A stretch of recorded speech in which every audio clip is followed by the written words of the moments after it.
Hey, how are we doing, everybody? Good morning. We are still in Bergamo, and this here is our train to go to Brescia. The only reason I'm starting this vlog dedicated to Brescia from Bergamo is this. Bergamo is being reconstructed here in the train station area. I mean, look at these buildings over there. They are a complete disaster. But I found it funny that the Bergamaschi have put the trains that go to Brescia to the worst possible place in their soon-to-be reconstructed station. This train leaves from a platform that is not even in the station.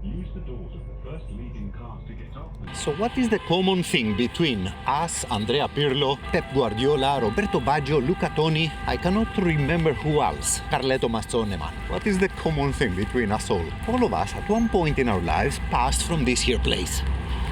Welcome to Brescia, everybody. As a matter of fact, Pep Guardiola was here last week.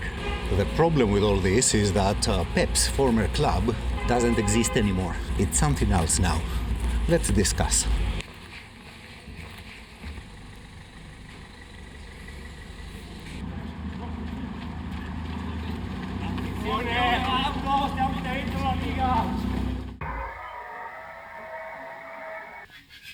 Have you ever seen a cooler thing than this? Good morning, by the way. Look at this. Automatic shields, man. Who would have thought?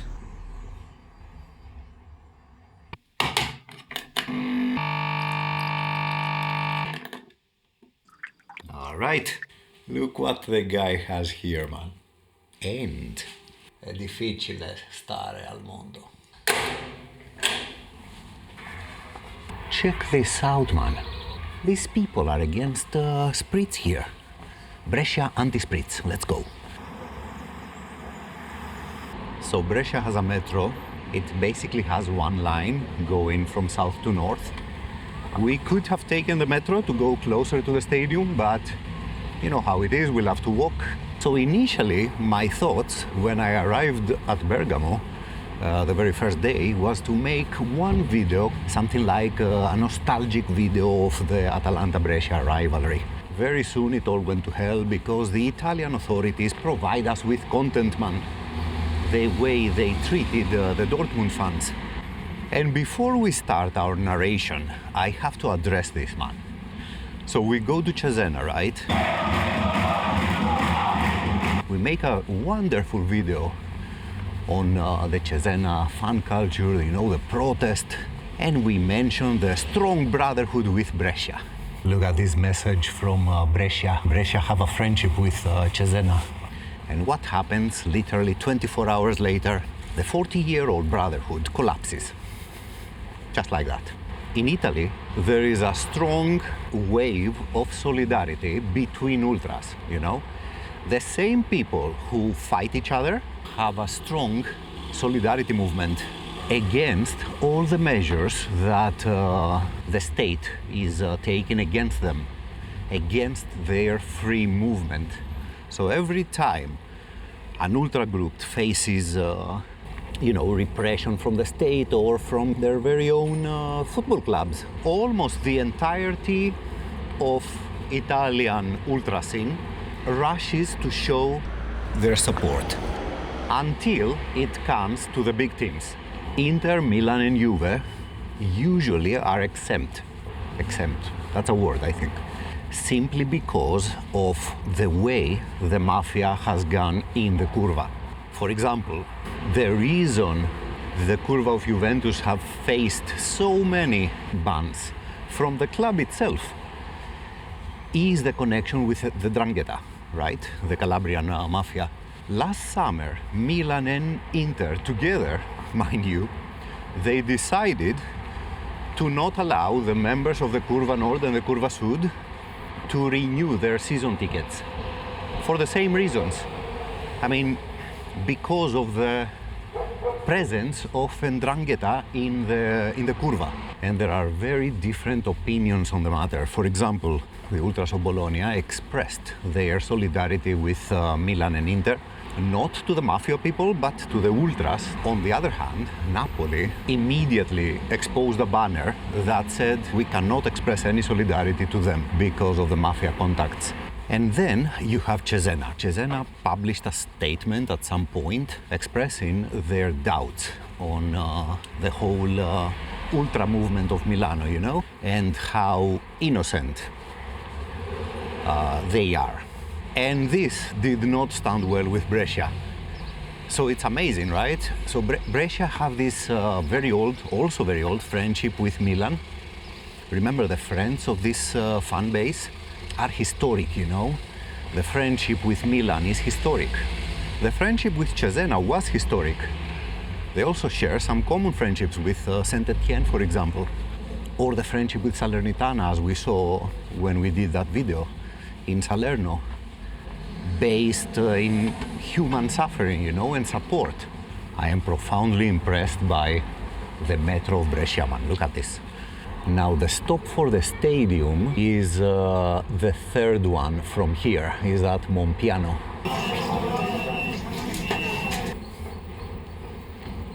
What a thing with a metro, man. 10 minutes. Incredible.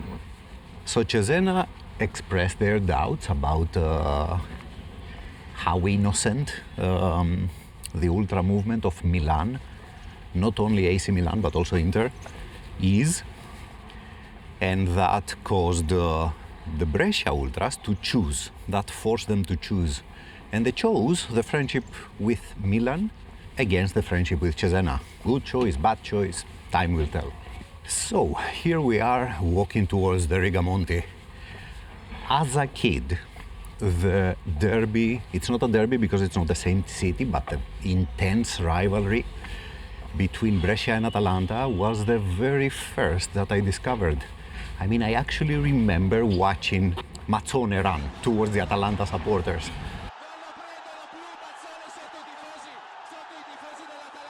And also the same rivalry, the same derby, is one of the most repressed, because the two fan bases clashed in literally every occasion that they could find. This forced the Italian state to take measures from a very early moment. Not to mention the way they make the Casoncelli. If you ask me, this is the most brutal point of this rivalry. So look at this, another writing on the wall to defend Brescia against the rising tide of fascism and racism that is being observed all over Europe nowadays. So, when we were back in Genova for the game Sampdoria against Salernitana, the play-out, I mentioned that this whole thing even happened because the Italian league made the executive decision to punish Brescia for its debt. You remember the whole reaction from Salernitana ultras?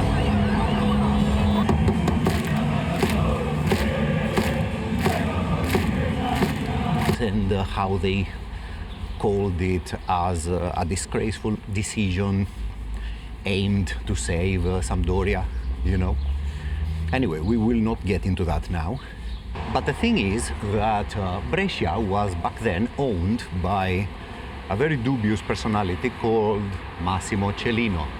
He was the same guy that owned Leeds United, believe it or not. Look at this man. St. Anthony, Ultras Brescia. Are we saints now?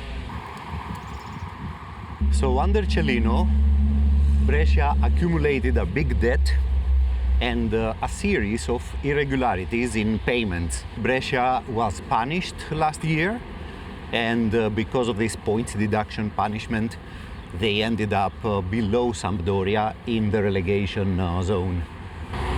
So here is Brescia in the Serie C, with a much smaller budget to operate. I mean, the TV rights are smaller, right? And still having outstanding debts to be paid. For all these reasons, the league of the Serie C denied Brescia registration. Failing to register for the Serie C meant that Brescia did not have the right anymore to be part of professional football. And not only that, but the only solution to this horrible fate had been to bankrupt the club and force Brescia Calcio to cease to exist after 114 years of history. And all this because that horrible owner of theirs, Massimo Cellino, who helped creating the debt, failed to meet the deadlines. He simply did not pay, you know. By the way, as per usual, you are watching my yapping head because the whole scenery here is not very inspiring. That mansion back there is looks interesting, but still even that mansion has a very big fence. Now this is an interesting image in front of us. Also Brescia has a canal. So here we have a bankrupt Brescia Calcio, and the city hall are kind of pushing for a solution in order to restore football presence in the city. Now don't quote me on any of this, but I think it was the city hall of Brescia that made an open invitation to all interested parties to come to the saving of this historical football club. And it was more or less at this point that a guy called Giuseppe Pasini stepped in. Pasini was the owner of Feralpisalo, a football team which had its home in the city of Salo. So this guy came to Brescia and said, look, I'm okay with it. I will move my team from Salo to Brescia. We will cook a proper name for the new entity to satisfy everybody. And here we go. A brand new start with zero debts. And just like that, we have Union Brescia, the new club. It is essentially Feralpisalo playing in Brescia colors. I don't mind new entities. I mean, I know the world we live in. I know it's a cruel capitalistic world, you know? But if you ask me, the worst thing about Union Brescia is that they don't have the V. I mean, that iconic shirt, man. The lion and that V are the two things everybody associated with Brescia in the last 115 years. Whoa, this thing is moving. So, as it usually happens in these situations, the fan base reacts differently. And especially the Brescia fan base, because they already had their differences. Brescia Ultras had, in the last, I don't know how many years, been divided.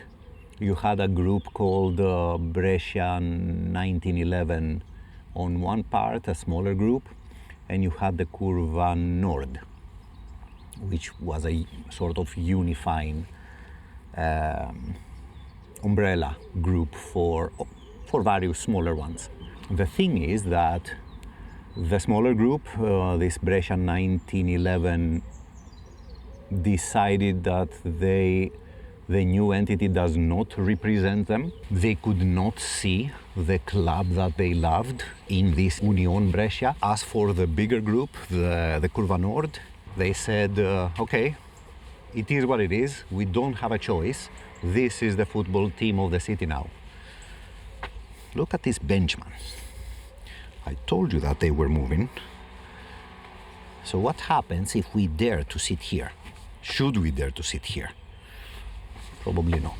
Union Brescia are doing reasonably well in the Serie A. They are second.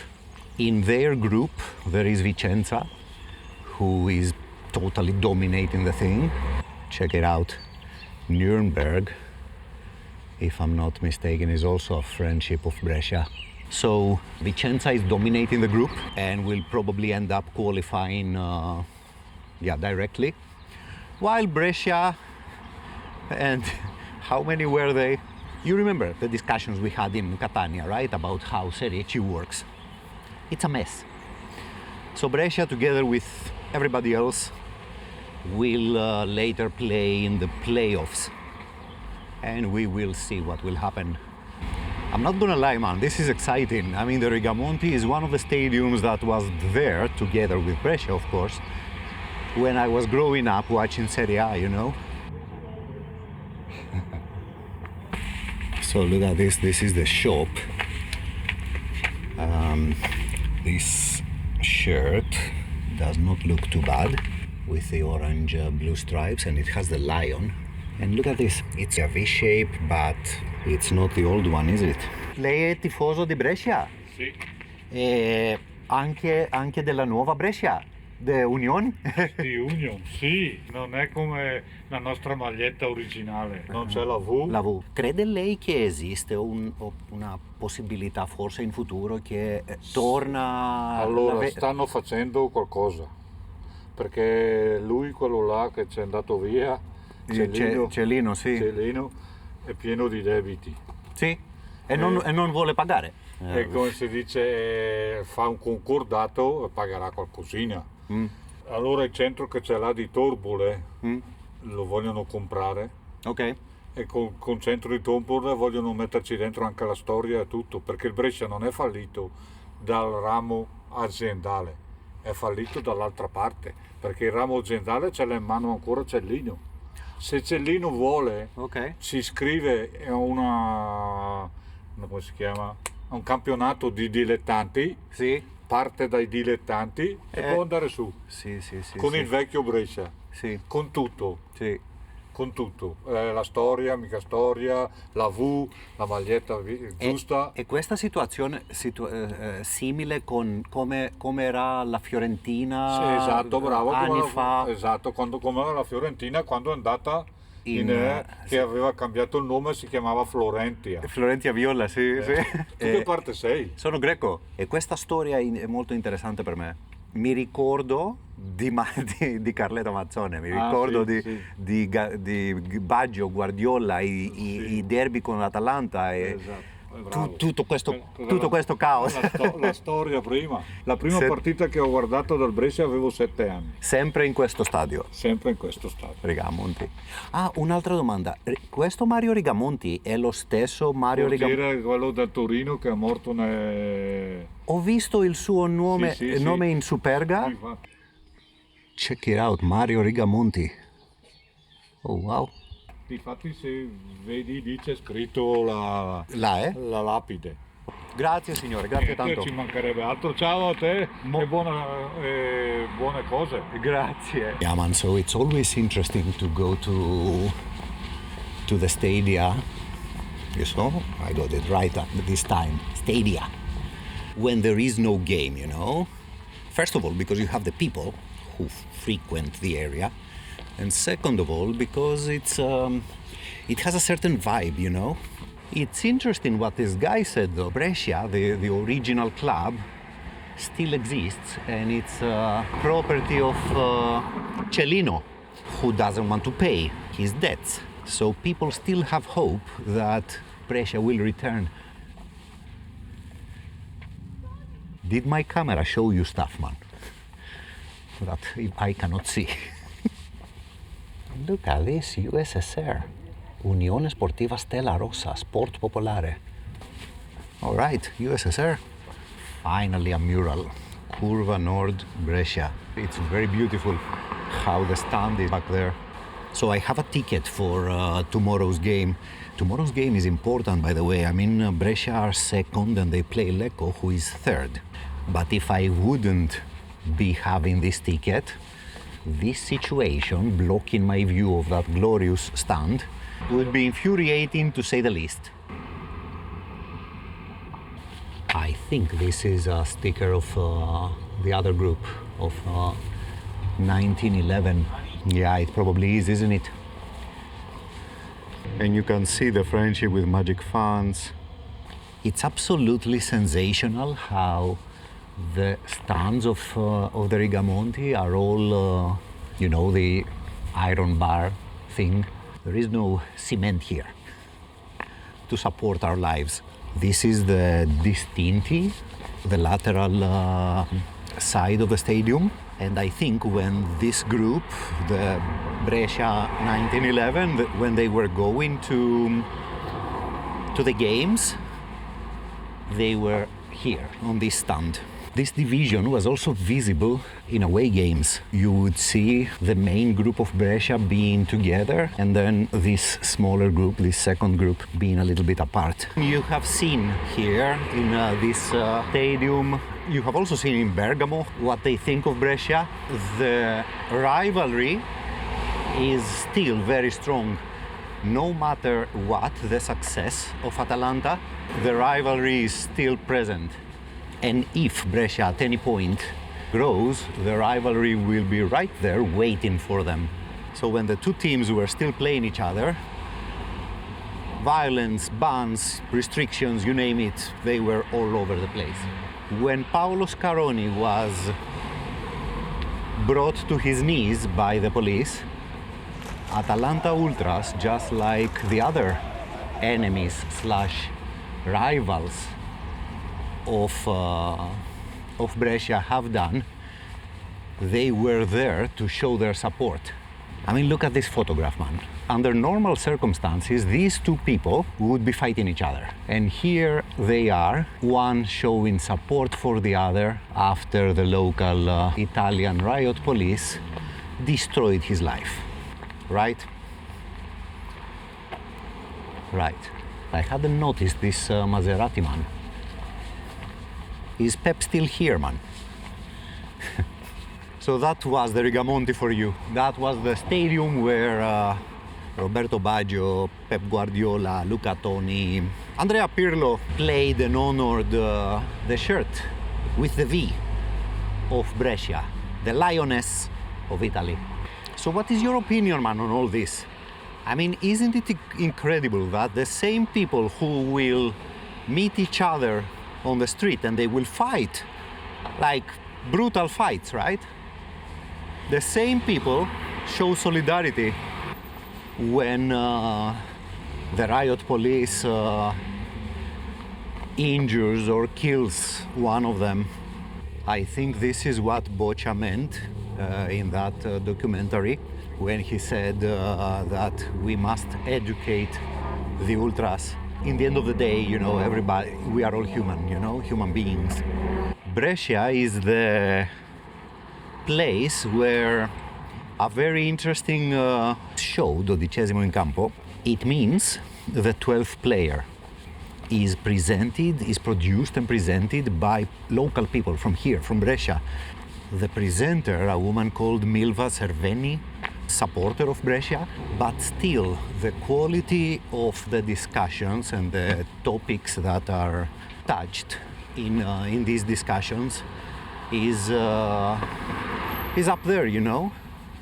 So yeah, check them out. It's in Italian. I mean, you cannot ask for everything. It's in Italian, but I think YouTube, no, I don't think. YouTube does have this function now to change the language, the spoken language of a video.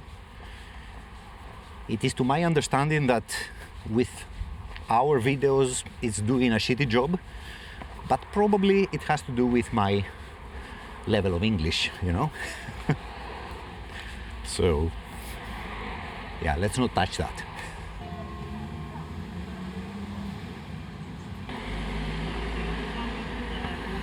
So this is part of the university, but what is that, man? Is that a small bunker?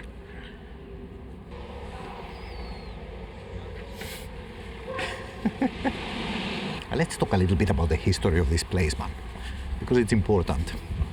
And believe it or not, despite the rivalries, a lot of it overlaps with Bergamo. So Brescia has Celtic origins. The original name of the city by the Celts was Brescia. I don't know how it's pronounced. Look at this, man. We have Amsterdam vibes. This is a little bit tilted, isn't it? So what is common with Bergamo?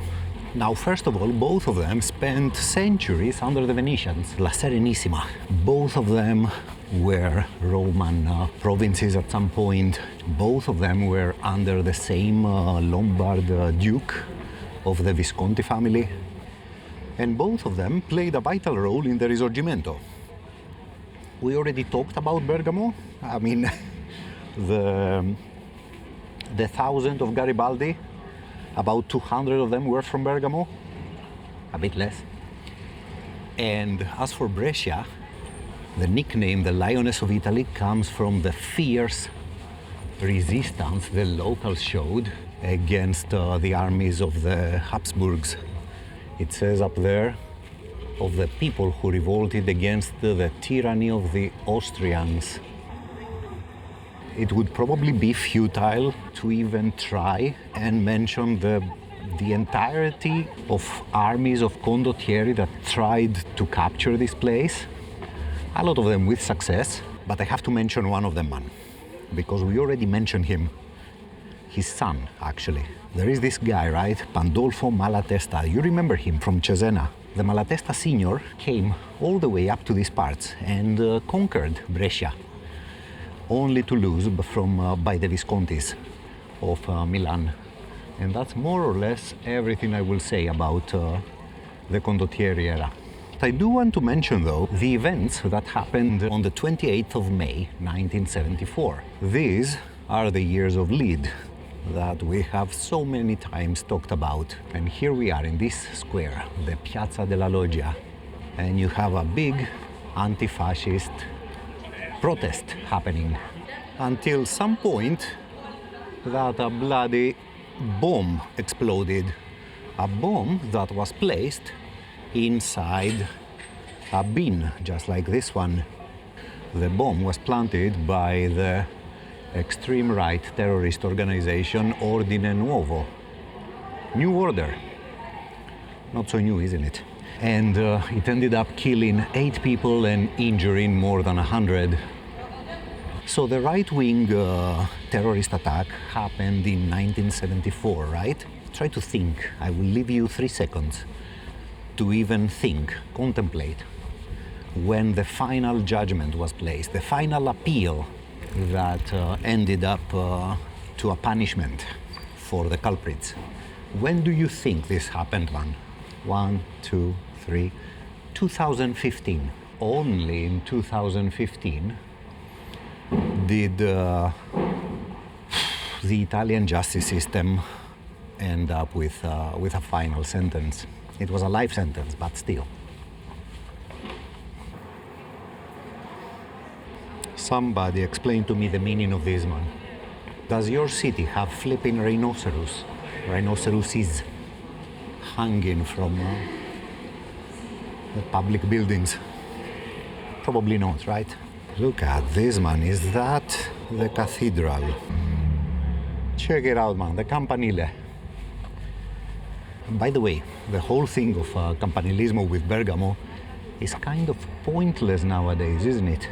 I mean, come on now, the other side has, they have a bloody Europa League Cup. Plus, an owner who actually cares about the team. I think all discussions stop there, right?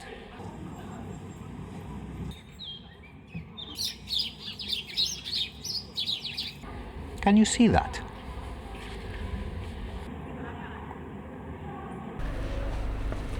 Look at this. Ancient Roman cities, man. Under our feet. What was that, man, with these frescoes? That was sensational. The feeling of being in a space with walls from ancient Rome. So the main thing of your ticket to this place are the frescoes, but it's very funny because they show you a film in the beginning on purpose. They keep you there, something to do with the air and the temperature of the other room. And in this film, you can actually see how the whole temple evolved in time, how it was originally, how it ended up buried underground. Phenomenal stuff. And this is the theater where they keep digging. So look, you can actually see the terraces over there.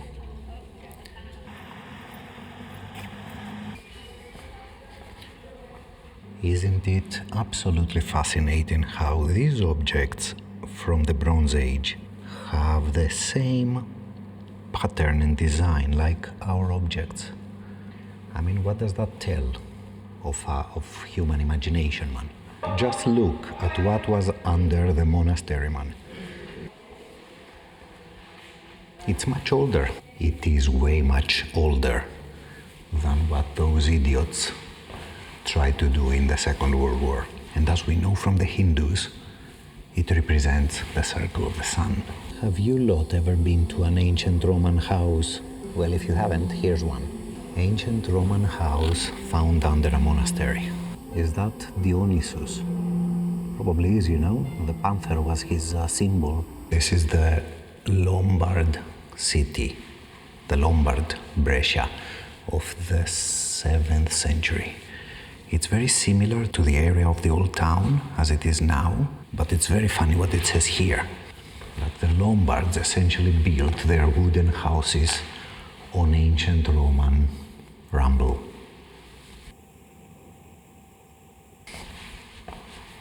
So this is obviously the old church. Remember, this was a monastery, right? I'm not sure if this is the same, but all these, pointy strokes remind me of Egypt and how the Christians would intentionally break everything that had to do with the old religion in order to establish their own.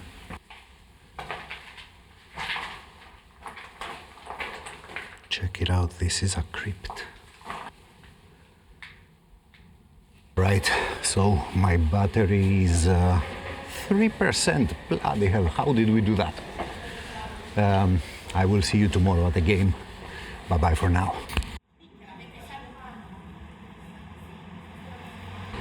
I woke up this morning with the news that some bad people in the West are bombing Iran under the pretext that they are bombing the bad people of Iran, but they are actually bombing the city where my good friend and former colleague Reza lives with his family and 2 kids.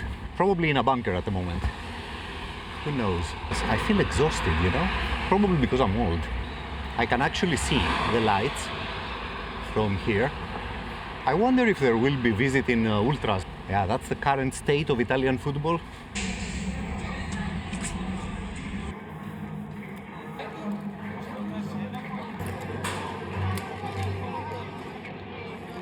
We are in.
I mean, just look at the thing behind me, man. Cheers.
Lecco have actually scored 2 goals. None of them have counted. Although for this second one, the referee is going to VAR, so it will probably count.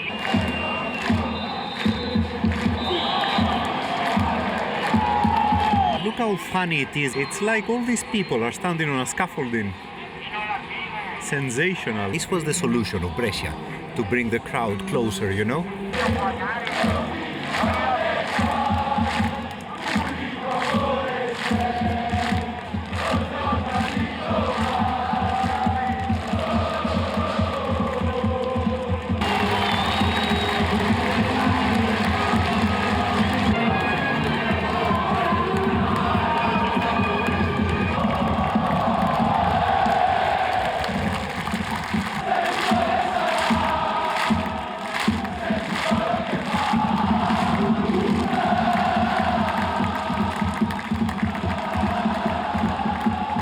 So what is incredible is that the Lecco players actually greeted that stand, you know? I don't have it completely on camera, but that was wild, man.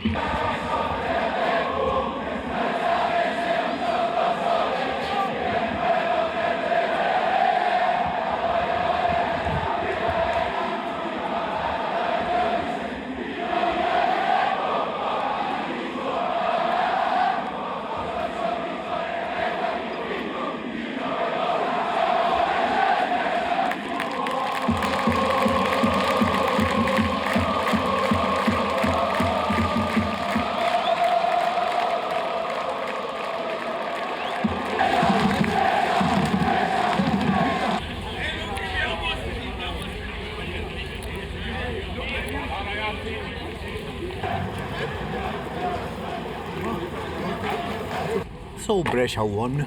To me though is the very sight of the advertising of Feralpi under the curva just spoke volumes, you know. Anyway, I will see you tomorrow. We still have one thing to do before we leave this place. See you then. Bye bye.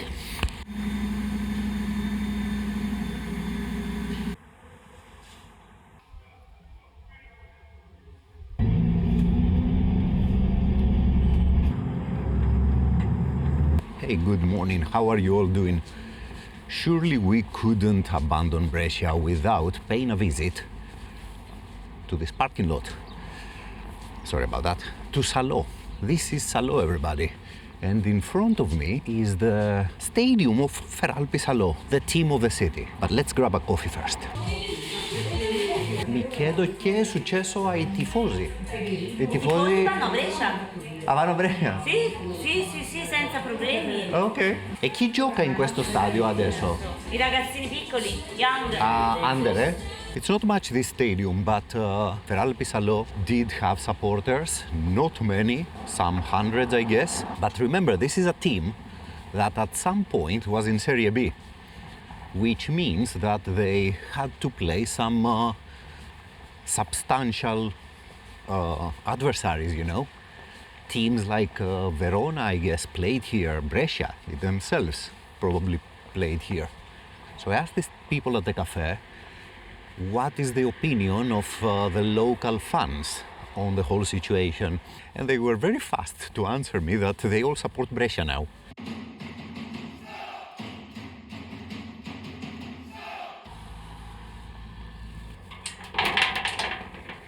So check this out. This is, or used to be, the visiting fans sector. So Feralpisalo was using the exact same architectural style as Brescia for their stands. I mean, the scaffolding stand. I cannot state enough how stressed I am with these stands. Check it out, they are white and blue here. I see some plexiglass, some netting. The local fans were there, the visitors here. Let's investigate. The old story of Sassuolo, Brescia over there, Vicenza over there. Trieste doesn't forget Gabriele Sandri. Yeah, man, incredible stuff. Feralpisalo. Looking at this scaffolding, I remember what I thought yesterday, you know. Scaffolding is a temporary structure, you know. So metaphorically speaking, this represents perfectly the very existence of Brescia at the moment. Like the team itself, you know, the fans who want the old team, the former owner who doesn't pay the debts and keeps the old team a hostage. Scaffolding, you know, nothing permanent, or everything temporary. They are the exact opposite of Atalanta at the moment. I mean, if Atalanta represents good ownership, stability, a phenomenal new stadium, yeah, Brescia, I don't know what Brescia represents at the moment. That being said, this lot here are also kind of dubious. Bear with me. Feralpi is a company, right?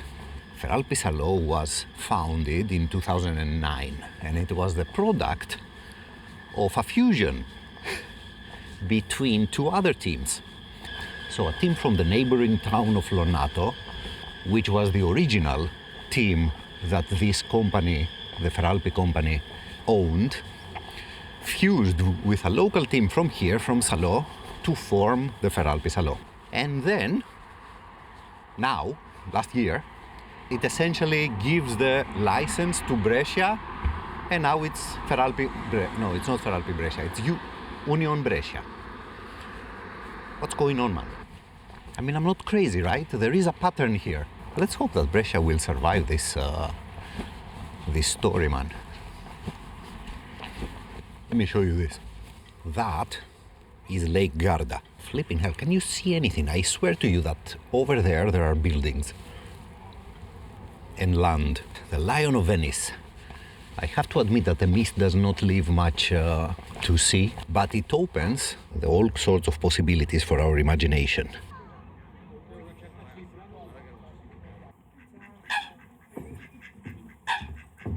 So welcome to the former Republic of Salò. Now let's talk. So the Republic of Salò has been a buffer state that lasted 2 years. Look at this. The violin was invented here, seemingly by this guy, Gasparo. Salò is of course not the only place in this area claiming the invention of the violin, you know. Places like Brescia, Cremona all claim this honor. A very long story made short is like this. The Allies arrest Mussolini. So look at this, 1943, Mussolini fell. And I'm extremely proud to say that my grandfather helped with this. My grandfather fought the Italian fascist army in Albania. And we won. Look at this, 20 years of work have been destroyed in a few hours. I refuse to believe that there are no fascists left in Italy. The Nazis make an absolutely incredible effort to save his ass, and they bring him here in the area. I mean, it is to my understanding that his residence has not been in Salo. It has been in a nearby city, a little bit to the north, in order to form this puppet state, to work as a buffer between the Allies and the Reich. Can you see that mini Christmas tree? It's a Christmas tree that wants to transform into seaweed, isn't it? Look at these people who are nostalgic to those wonderful times of the Salò Republic. So this is where all this defense thing comes from. Fascism, the word, comes from this. This is a fascio, a bundle. And as you can see, there are sticks of wood, you know? So one stick of wood is easy to break, right? Many of them put together in a bundle are not so easy to break.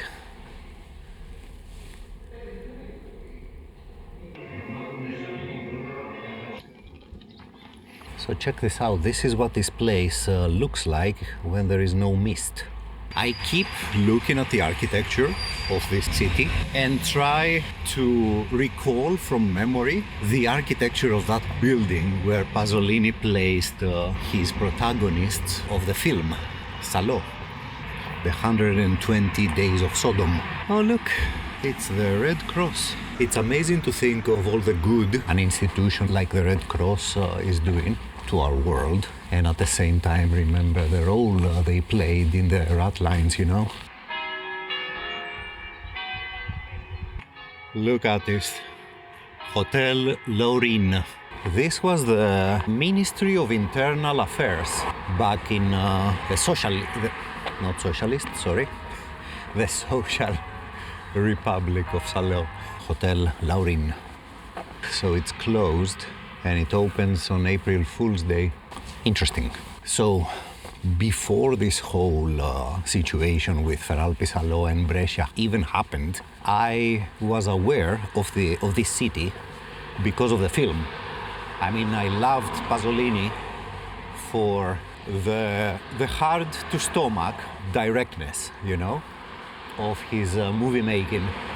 And I'm not talking about Salò, which is probably the hardest thing to view. I don't advise any of you to watch this film, only those who can handle it.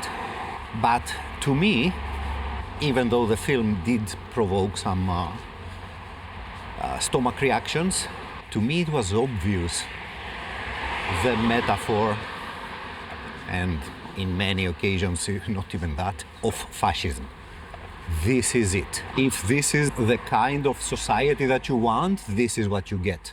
And that is the film. Most people who talk about the film talk about the right? They don't even talk about the rape and the nothing of that. Most of them talk about the coprophagia. To me, by far the most incredible scene is the scene of the two soldiers who are dancing, who are practicing waltz when they know what's happening. That is something that I cannot stomach easily. During the Italian Social Republic, the building was the seat of the Department of Performing Arts of the Ministry of Popular Culture. This is number 3. Oh yeah, this is the Red Cross building that we saw earlier. I'm not in a disposition to talk about the rat lines at the moment. So I guess I will leave you for now. What do you guys think, man? Will Brescia ever become a decent opponent for Atalanta again? Who knows? See you in the next one. Bye-bye.